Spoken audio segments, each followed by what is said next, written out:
Welcome to podcast episode number 13. This is Saved by the Bell. I'm your host, Ben. I'm your host, Kieran. And today we're coming to you with our first YouTube video. We're finally jumping over, aren't we, lad? We're making the jump over and we're going to get it done. We're going to be coming to you weekly on video and audio now. So if you enjoyed this type of content a little bit more, then we're going to be coming to you most weeks with it. Today we're going to be previewing UFC 270 and Ngannou versus Gane, which is happening this coming Saturday. And as well as that, we're getting treated to two title fights in Moreno versus Figueiredo 3.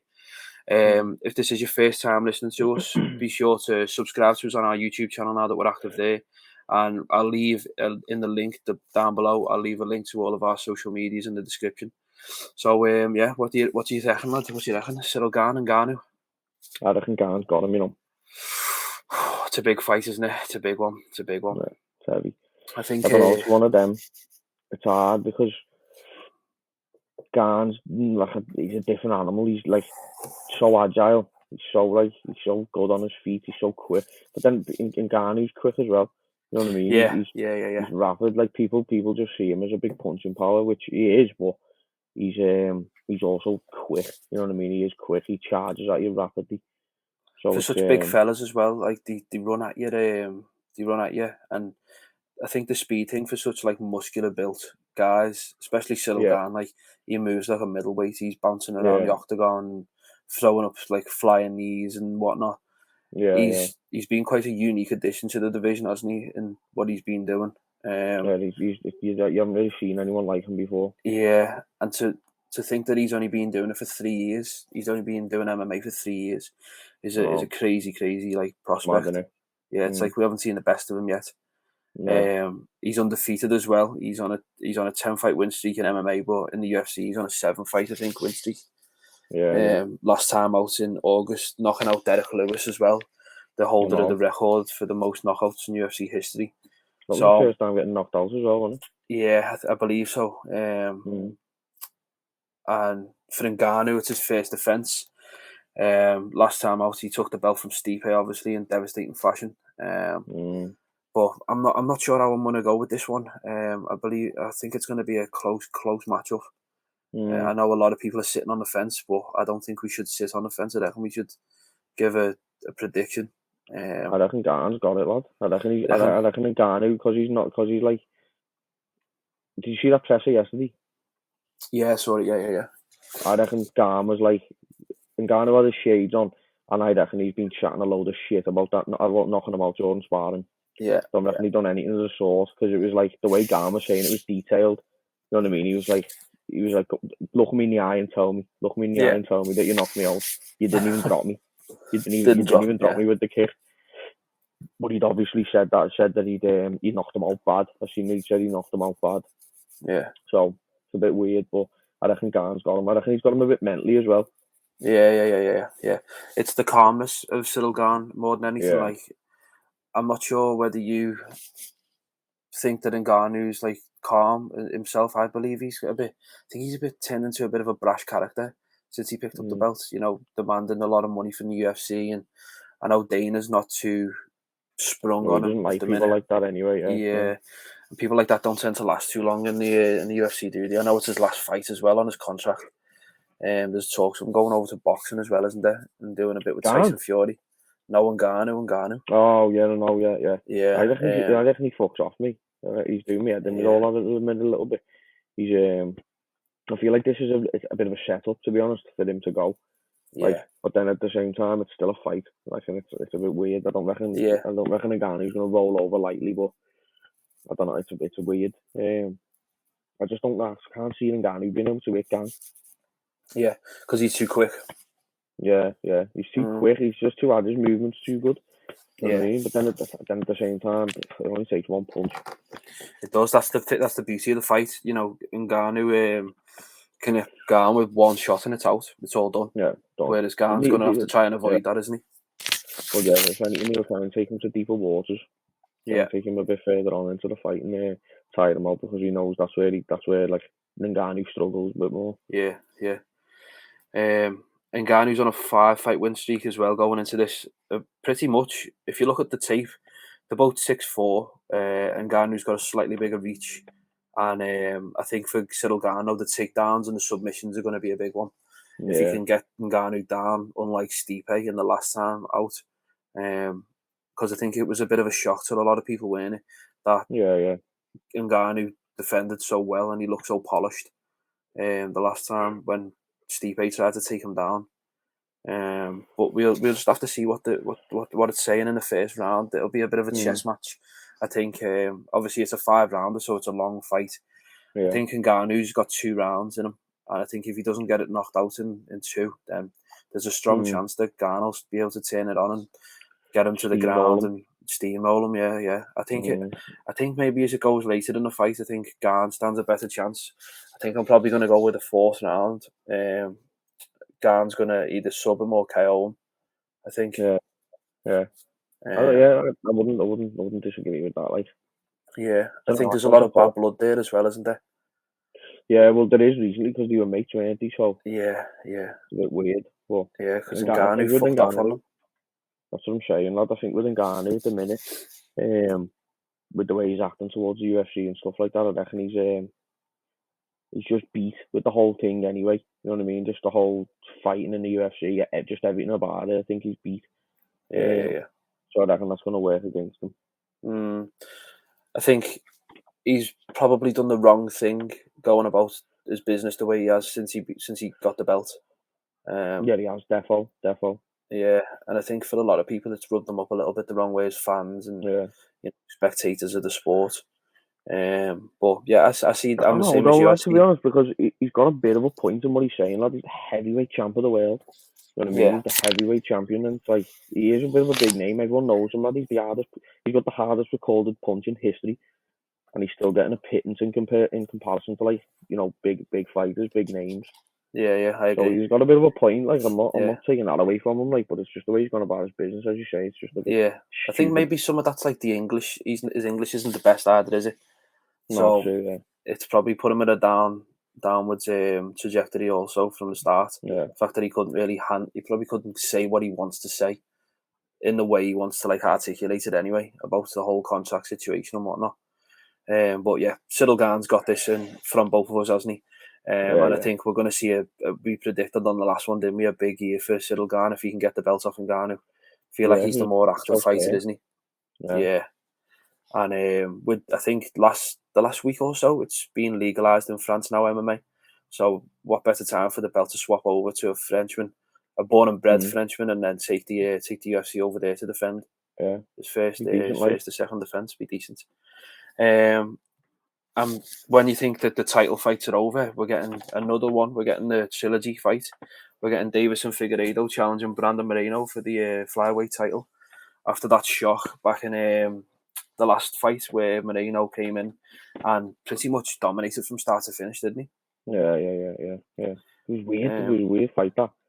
I haven't got a good feeling about this fight, though. I don't know, like, for Moreno, because I like Moreno.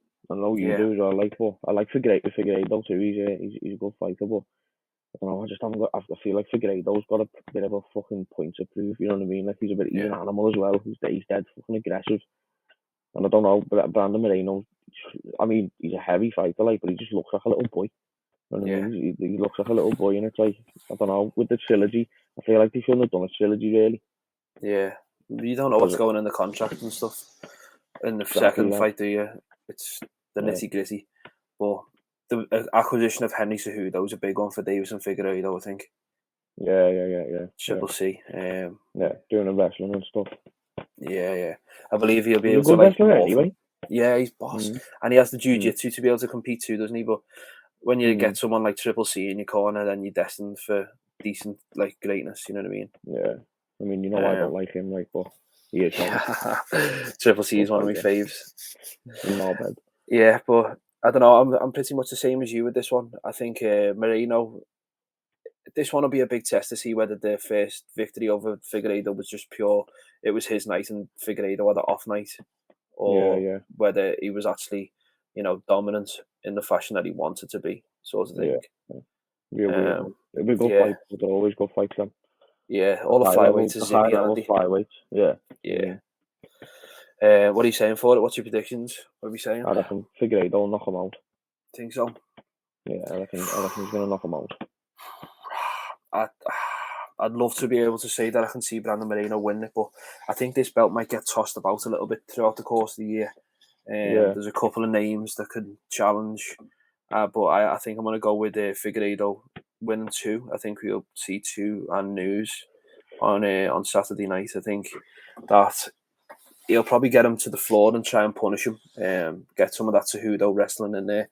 And I think he might sub him in the championship rounds again. Could do. To reclaim the throne. But after this fight, I think it'll be nice to put the trilogy to bed and then get on with dominating the division. Then there's a couple of hungry people who need the shot, you know. So yeah, it's a weird fight, but I think Figueiredo will definitely get it done. Other than that, on the card, we've got Michel Pereira, everyone's favourite crazy fighter, doing his backflips and all that. I don't know whether you were watching just before at the weigh-ins, he was doing some crazy shit. Was he? Yeah. He's the guy who does like the bloody breakdancing in the octagon and spinning on his head and stuff like that. They know what he all that. Yeah, he hates it all. But he's on a 3-fight win streak and he's welcoming a first-time debutant on the main card to the UFC, Andre Fialho, a Portuguese fighter. I don't know too much about him, but I know it's his debut in the UFC. In the UFC, yeah. So I mean, they're probably setting him up for a nice steamrolling victory in that one. Feed him to the dogs a little bit. Yeah. Other than that, we've got 2 fights that have fell off today from the card. Rodolfo Vieira, when we were talking about the jiu-jitsu master himself. His fight with Wellington Terman has fell off today. He's been pulled out, I think. I'm not sure whether it was COVID or weight-related or injury, but his fight's being pulled from the main card. And there was another fight that I was looking forward to seeing, Ilia Topuria, a Spanish fighter. He's undefeated as well. He's been pulled from the card. I'm not sure whether it's COVID-related or not. But other than that, there's not much really to talk about and rave about on the card. I think the 2 fights are enough, though, if you're asking me. Yeah. It's just a shame it's on so late, to be honest, because you'll be waiting up till like what? Because the main card starts at 3 a.m. done at our time. Yeah. Waiting up for 2 fights, you know what I mean? It's not like you're watching the whole card. It's a bit shit.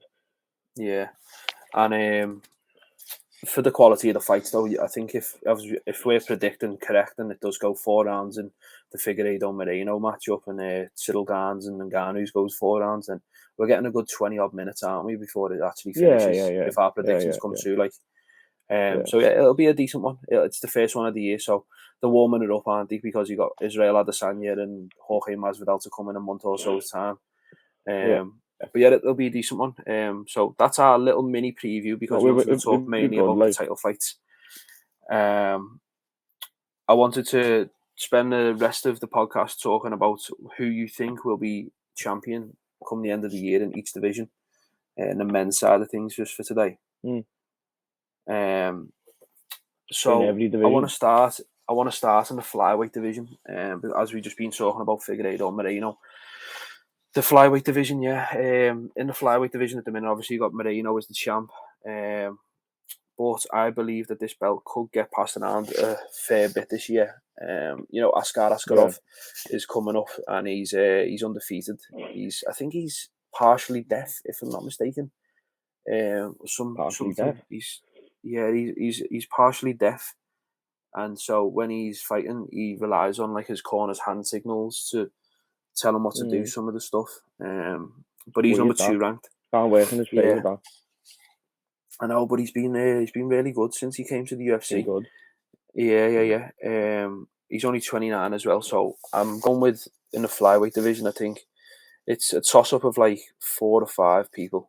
Brandon Moreno, obviously. I think Figueiredo can stick it out, you know. Yeah, you've got Figueiredo there as well. But I'll just throw the cat amongst the pigeons for that one and say Askar Askarov will finish the 2022 year as flyweight champion. What are you saying? You're saying Figueiredo? I reckon Figueiredo myself. I reckon he's a bit of an animal. He's got proper he's got aggression. You know what I mean? He's a good fighter, but he backs it up with a proper aggressive sort of style and heart, like wants to win things and stuff. So it's like it'd be hard to take it off him. Yeah, if he gets it off Moreno, it'll definitely. Even when he was champ, though, he was dominant, wasn't he? You know, the Joseph Benavidez fight, where he choked him out, and just domination. But there's a good few in that division at the minute. Obviously, you've got Kai Kara France coming up too. I'm not sure whether this year he'll get a shot, but there's a couple of high level fighters up there that could make a splash. So I'm going Askar Askarov and you're going Figueiredo. The bantamweight is a bit of a tasty division at the minute. You've got Aljamain Sterling as the champion. You've obviously got Petr Yan as the interim champ. Or should we just say the champ? Should we go with the champ? Literally me as well. So yeah, what are you saying for that division come the end of 2022? Bantamweight. I don't know. That's an hard one, really. Because Petr Yan, he never got it took off him. You know what I mean? It wasn't taken off him. He qualified. I feel like I'd have to see a bit more of him before. I don't know though, because even with that fight, he dominated before. Then he made the mistake, got the belt took off him, and now it's like, he hasn't got the belt at the moment. But I reckon he could probably get back on form and start dominating again. Yeah, 100%. Who's third rank in that division? So you've got number 1 is Petr Yan, number 2 Dillashaw, number 3 Aldo, number 4 Sandhagen.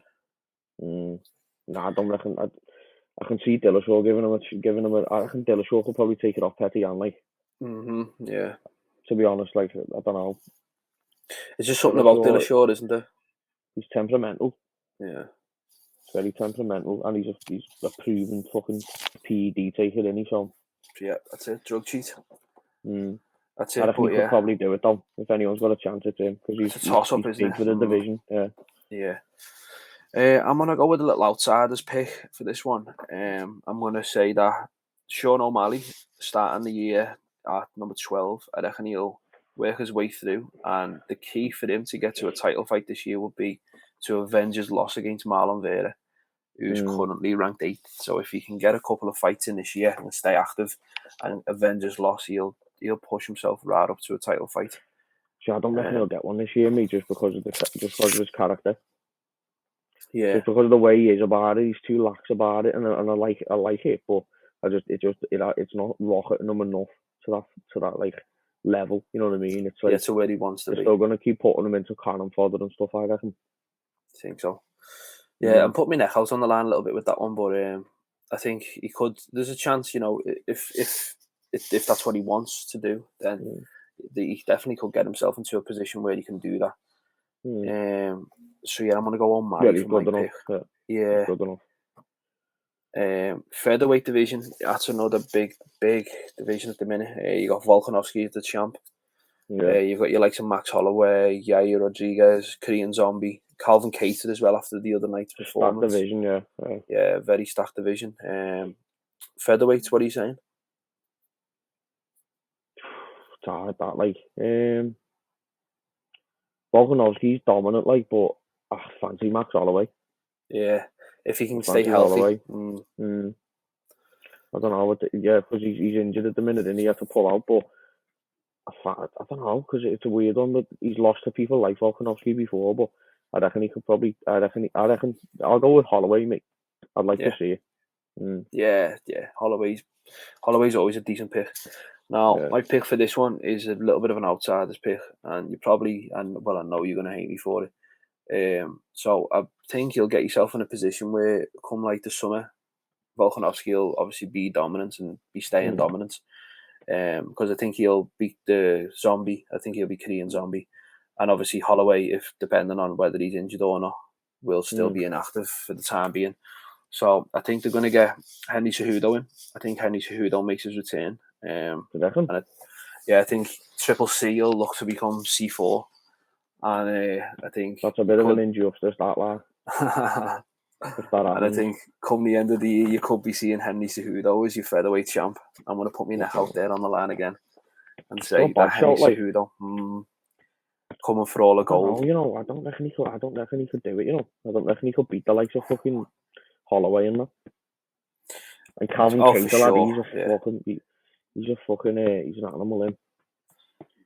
We've got your likes of Calvin Keita and Holloway. But I think if he comes up against Volkanovski, then it'll be quite evenly matched because Volkanovski's quite a short guy, isn't he? For the rest of the division, you got your Ortegas and whatnot. I don't know. I've just got a little hunch that it might be his year to make a comeback. There's only so long you can stay the title for before you get a bit enticed, isn't there? True. Dana, I don't think Dana's looking at it though, from what I've seen. No, he doesn't look to be, does he?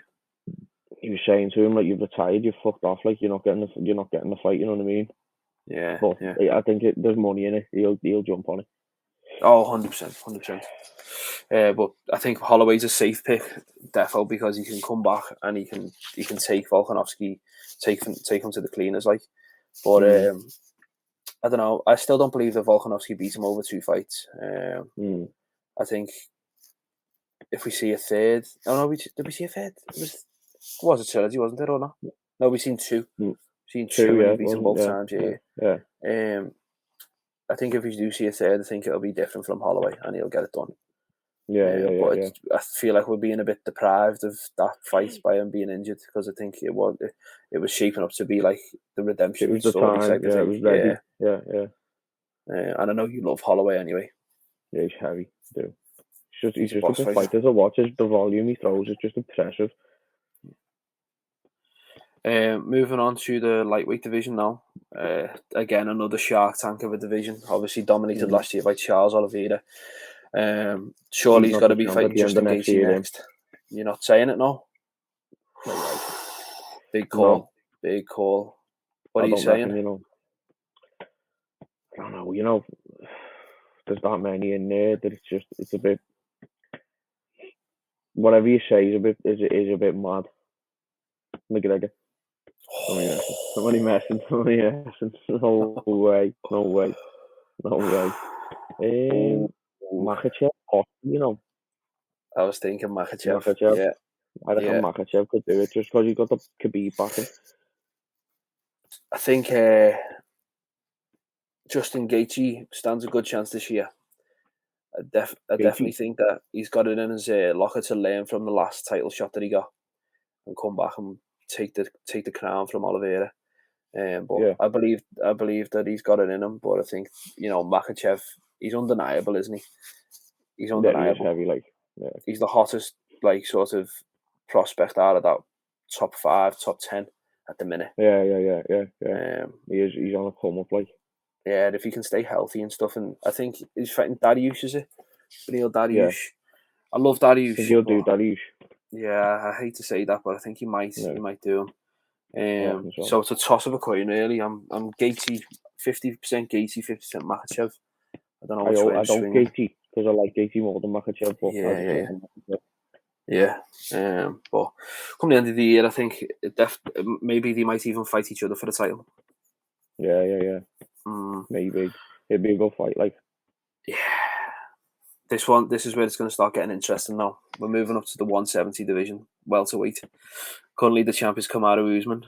What are you saying? You know what I'm saying, lad. Chimaev. Saved by the Bell's favourite, Hamza Chimaev. Are you going with it? Yeah, gotta be. Currently ranked number 11, Mr. Chimaev. I reckon he'll do it by next year. 2 more fights. The funny thing about this prediction is I was going to go Chimaev as well, so let's both go with it. Let's both ride its coattails. Hamza Chimaev's gotta be finishing, or I think he's at least got to be in the next spot for the title come the end of the year. He's got to be. Because you look at the division, there's not many people there that could get it done. And you look at Chimaev and you think, I think he could beat Usman. Yeah. I think he could really do it. Yeah, he could, lad. He's like no other in that division. You know what I mean? He's so fucking strong and he's so big. He's fucking huge. He only spars with light heavyweights. Wow. He only spars with light heavyweights. I said, and he's knocking them out as well in sparring. Yeah. He was saying that. Someone said he touches them up, lad. He properly does them in. I reckon he'll piss that division, mate. Yeah, I think he might even be like sort of in the future one that you'll consider for going up and trying to do double champ. Yeah. That's what I mean. Yeah, he definitely could. He's got the potential to do it. take it off easy as well. And he's got like the following. He's got the right following of like the Chechens and sort of Swedish like hybrid audience at the minute, hasn't he? Yeah. If he can unlock that, then he can definitely get a sniffing in there. What have we got after the middleweight? We've got middleweights coming up. Let's have a look at middleweight. Currently, your champ is obviously the last stylebender is Adesanya. You've got the fight coming up with Robert Whittaker. I think I thought Bobby Knuckles will do him. Like, I'd hope it's a close fight. Yeah, it is a close fight. I know you're a Robbie Knuckles fan, aren't you? And I don't really like Izzy. Yeah. I think the only way Izzy gets knocked off that pedestal though is if Chimaev comes up and beats him. Because I don't think there's anything left for the middleweights in that division really. Are we going Chimaev finishing 2022 as double champ? Fucking hell, that'd be a bit far. That'd be a bit too far. What a year that'd be. There's not enough fights in it, lad. I don't think. But I reckon at some point it'd be heavy to see. Yeah. No, I think it's a toss of a coin. You only have to look past Robert Whittaker, and the number 2 in the division is Marvin Vettori, and we all know the stylebender made light work of Vettori when he had the fight against him for the title. So I think you're saying Bobby Knuckles. I'll go with Israel Adesanya. I think. No, I'm not saying Bobby Knuckles. I'm saying Adesanya. Oh, I. Like I said, it'd be nice to see Bobby Knuckles because I like him, but I'm saying Adesanya will still be up there. I think Chimaev's the only person that'll come up and beat him. Add something fresh to the division. Well, like I was saying on last week's episode of the podcast, I think the only way that Israel Adesanya could get the belt took off him is by his mate coming up and taking it off him. Usman. Yeah, but then if we're saying that Usman's going to finish the year not as champ, then that might also bolster the argument of him going up to middleweight a little bit. I think that's a waste of time for him, lad. I think if he gets beat by Chimaev, he hasn't got a chance against any of them middleweights. Honestly. Do you not reckon he'd do Marvin Vettori? No. I think Vettori's too big. I think they're too big for him, lad. I reckon he's a beast and all that, and he's rich as fuck. But his frame's just not big enough. He's not big enough. You know what I mean? Yeah. He'd have to put more muscle on, which would take away a lot of his game. You know what I mean? If he's over and around more weight, lad, I think it nullifies him. Big call. I don't think he'd do well at middleweight, mate. But big year for Israel Adesanya. Moving up to the light heavyweight division now. Obviously, we've got Glover Teixeira is the champ up in that division. What are you saying? You saying he finishes the year as champ? Surely not. No, I don't reckon so. I think it was a shock getting that he got the fucking. You know, we forgot to mention then actually in the middleweight division. I mean, cool. I'm not saying he's going to be champ of fucking Pereira.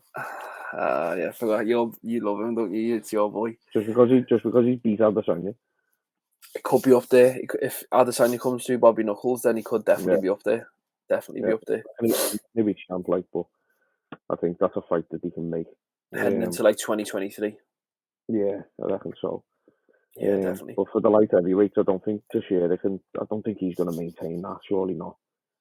Like he's heavy and all that, but he's old, and it's like I think he got it on a bit of a fluke, and it was good to see. But I think there's too many people up there that could do. Yeah. Who are you saying is going to be the champion at the end of the year then? I don't really know, to be honest. I'd hope our guy, what's his name? Yeri. No, the Scottish one. Oh, Paul Craig. Yeah. It'd be heavy to see. It would. Well, he's fighting on the UFC London card, which we'll talk about after we predicted the last two divisions. But yeah, the bear due. I mean, why not? Mm-hmm. You know, could do. I mean, I reckon he could beat Teixeira now. Yeah, 100%. 100%.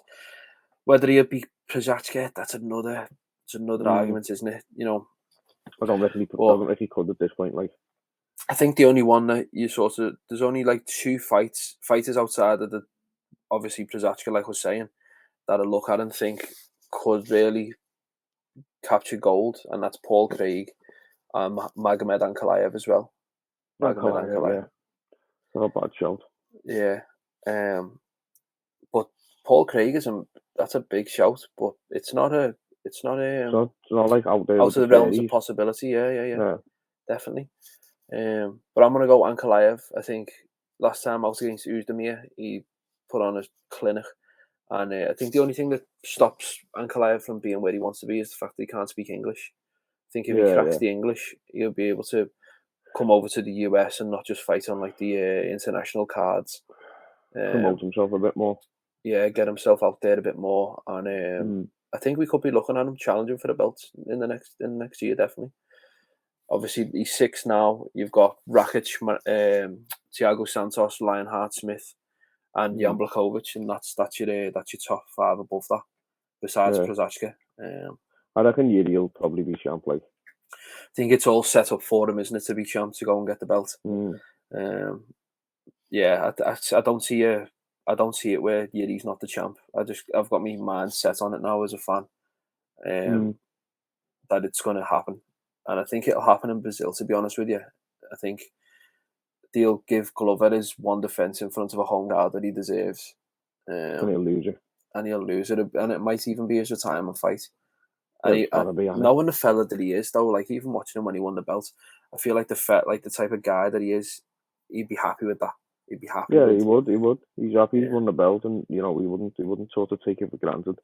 Yeah. And then obviously we talked a little bit about the big boys at the top of the show. The heavyweights. What are you saying? I think Gane's still champ next year, maybe if he takes this belt off Ngannou. Yeah. I mean, I can't see anyone challenging. Not really, not realistically. It's heavyweight though, lad. It's fucking anything can happen, really. Anything at all can happen. Yeah. But I think if Gane beats Ngannou, he's still champ at the end of next year. You've got Cyril Gane. Obviously, we've touted him at the top of the show to be the next champ, coming away from this weekend coming off. But you've got Johnny Bones as well. Arguably one of the greatest to ever do it. He's lurking, and I think the good thing about if he comes back. Can you hear me? Yeah, I can hear you. Go. Yeah, if Bones comes back, I think he takes it off Gane. You think so? I'd never knock back Bones. Yeah, but that's if he comes back, lad. It's all speculation. Chinese whispers, yeah. Yeah.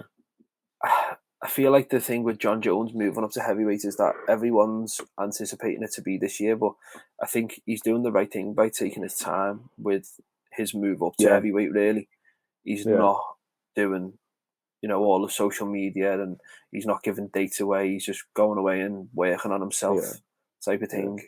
And I think coming away from this year, you could really have John Jones, Cyril Gane, even Tom Aspinall, in the shout for the championship. And that's a mad thing to see as a British fight fan. But yeah, I think I'm going to go with Cyril Gane. I mean, if Johnny Bones Jones comes back, he obviously takes Cyril Gane to the cleaners, in my opinion. Just off his pure experience. And I don't think has he ever lost a title fight, John Jones? No, never. No, so there you go. The experience will just be too much. He has lost a fight on paper, but even the fella who beat him said that it wasn't a win. You know what I mean? He got no. Yeah. But yeah, Johnny Bones is always there, so I think you can either, if Johnny Bones stays away from the division for the whole year and still carries on as move up gradually, then I think Gane will dominate. But I think if Johnny Bones decides to pull a trigger on it, then we might be looking at Johnny Bones come the end of the year being the heavyweight champion of the world. I reckon so. Yeah, so we'll do this again for the women. But just lastly, before we finish off for today, in the last sort of 10 or 15 minutes, I wanted to talk a bit about UFC London, because it's back on English soil. It's been announced, hasn't it, this week, March 19th. It's going to be coming to the O2 Arena in London. Fighting on that, isn't he? Main event against Volkov. Yeah. It's a big fight for him. Big fight. You got the number 8. Is it number 8? No, sorry, number 10 in the division, Tom Aspinall, taking on number 5 in Alexander Volkov. Mate, if he wins this fight, it's a tough fight, that though. It is, and it's also his first fight in front of a big crowd, because he made, I think all of his UFC appearances so far have been at the Apex. Yeah. During COVID, so it's going to be some fight, that Volkov versus Aspinall. What are you saying on it? Yeah, I reckon Volkov, me. Do you think? I just don't think Aspinall's good enough yet. It's a big jump up, that lad, 5 ranks. 5 ranks, yeah, fighting. It's not unheard of, like, but I think Volkov's got a lot more experience, and he's still a good fighter. Oh yeah, 100%, 100%. He's had a couple of losses, hasn't he? So it's a bit weird. Yeah, you're talking about a fighter that's got 43 MMA fights in his career. He knows how to deal with people. Yeah. We also got Paddy the Baddy's going to be fighting on there. It was announced during the week, wasn't it? You got Molly, you've got Mo Makayev as well, who's going to be fighting. Yeah. Do you reckon we'll see Darren Till on there? Your mate Darren Till? Oh, yeah, I got a fucking email the other day, didn't I? Yeah. Boy. I'll have to send him an email, actually. Yeah. I don't know, maybe if he's up for it, like, I hope so. Be good to see him. It'd be good to see him fighting again, like. Yeah. I don't know. He's I think he's working on his game. You know, he's working on his game. Yeah. I think he's just working because obviously after that loss to Brunson, I think that was a bit of a shock, to be honest. Yeah. In the way it happened as well, it was just a bit weird. But I think he's working on his game, and I don't know, he's having a bit of time off and whatnot. But it'd be good to see him back, like. Yeah, definitely. Have we forgotten any British fighters? I know Mike Grundy's fighting on there as well. But yeah, I'm looking forward to it, and we're going to try and get down there, aren't we, for it? Be good if we could. Yeah, because it's been 3 years, I think, since it's last been on in the O2. Obviously because of COVID and whatnot. Yeah. But I think it'll be brilliant to see Tom Aspinall actually like in front of fans and fighting such a high ranked opponent in Drago. Yeah, it'd be brilliant. Yeah, it'd be good to see Till on there, like it would. It would. It'd be like a nice sort of caveat to like. Yeah, because the fucking an experienced fighter, yeah. And they're all mates at the end of the day, that's right, yeah. But yeah. Anything else you want to add before we wrap up today? Any other news that we've missed? I don't think so. I haven't really been looking to check on my phone, to be honest. Yeah, I think we touched on Colby and Masvidal being announced, didn't we? Oh, yeah. That'll be a good fight. I think it's a career ender for Masvidal if he doesn't win it, like. Yeah, Chael Sonnens came out and said that as well, hasn't he, during the week? Yeah, he said literally the exact same as you there. He said it's big from Masvidal, it's ballsy, because if he loses, then his career's over. Yeah, basically. He just becomes cannon fodder then. Yeah. Because he's dabbling into the wrestling these days. He's made a few appearances on the AEW shows with I mean, I know it's obviously staged and stuff, but he's if it starts getting a bit worrying when fighters do that, like start dipping the toes in. Yeah. Because I know Junior Dos Santos has gone over there and done that. And he seems to be enjoying it because he was a bit washed up and towards the end of his career. He was just getting knocked out for the sake of it. But I don't know. I think if you go with Colby from the last fight against Usman, then I think he'll beat Masvidal. Yeah, 100%. Yeah, 100%. But yeah, I don't think there's been any fights other than that announced, has there really? Not really, no. Still only early on, isn't it? I know, it's early in the year, so yeah. But UFC 270 on Saturday. Looking forward to it. I'm gonna be watching it. Are you gonna be watching it? Are you gonna be staying off? Probably not, lad. I can't lie. I can't do it anymore. I know. It ruins me. We'll see. Yeah, we'll see tomorrow. I never know what might happen. But yeah, it's our first YouTube video. Obviously, like we say, hopefully in the future we're going to be getting some more content, and we're going to be hopefully doing it in the same room as well, on the same camera or whatnot. Yeah. But yeah, we're just trying to improve and expand a little bit, aren't we? Get ourselves out there. So if you do like this sort of format, it's a bit new to us, but if you do like it, then subscribe and drop us a comment on our YouTube channel. Let us know what you think. If there's any tips or tricks that you want to point us in the right direction, if you think we should be doing something different, we're open to all that sort of stuff. So, and also I'll leave a link down in the description to all of our social media. So if you want to go and follow us over there, feel free to do so. We're going to be coming to you on Thursday or Friday next week sometime with our reaction to this pay-per-view, as it is shaping up to be a big one. And hopefully what we're saying about Gane's true. Otherwise, we're going to be in a slice of humble pie when Ngannou knocks him out. So, yeah, until next time, guys, I have enjoyed today. I know Kieran's going to hit you with the famous line in a second. So, we'll be seeing you next week. Take it easy. In a bit.